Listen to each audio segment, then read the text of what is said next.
SMMA owner, I'm going to give you reasons why you should and should not do so and where you can outsource, right? We want to go over the pros and cons, where you can outsource, and how you can basically turn this into actionable steps in these next couple hours after watching this video. So make sure you like, comment, and subscribe, and let's get right into it.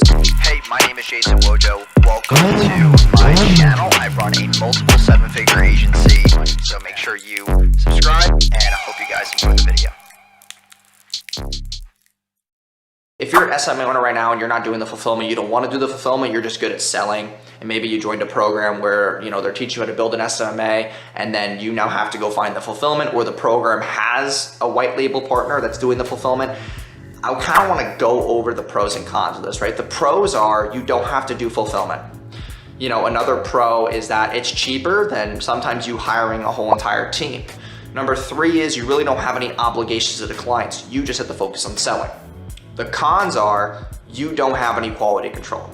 The other con is that they don't have account managers and onboarders. So you have to hire those people in your business in order to actually still manage the client, but not do the fulfillment. And I've seen agencies make that mistake where they hire a white label. They think that the white label does everything. They think the white label hops on Zoom calls with the client, does reporting, and they just don't. All they do is you get them in a Slack chat, white label comes in, and it's only the media buyer. So that media buyer might be managing X amount of accounts. They're not hopping on calls. They're not hopping on Zooms. They might not even be going in the client chats and talking. So now it's just you, and you're sitting there and the clients start getting mad about communication and whatnot. So make sure if you do go the white label route, or you're paying X amount of money per account for someone to come in and do the fulfillment, that you have an account manager, you have an onboarder, and you have a project manager. Those 3 people to help manage the chats, manage clients, expectations, manage their daily questions, hop on Zooms, go over reporting.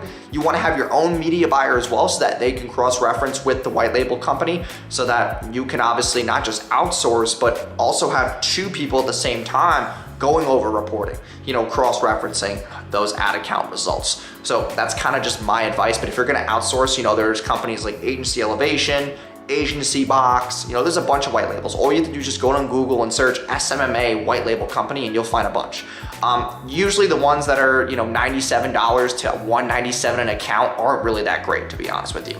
You want to go for a white label company that, yes, they're going to take more of your margin, but they actually have better systems in place. Like if you're paying between $300 and $500 for a white label partner per account, that's a good range to be in. Don't just go for the cheap route because you want to take a 90% margin. Take that 60% margin. You're gonna have better fulfillment, less client headaches, more retention, and then you can build other systems around the white label to then propel you forward. So I hope this video kind of gave you the pros and cons and how to outsource your fulfillment for your SMMA. Make sure you guys like, comment, and subscribe, and I will see you guys in tomorrow's video. Peace. Hey, my name is Jason Wojo. Welcome to my channel. I run a multiple seven-figure agency. For the past 4 years, I've helped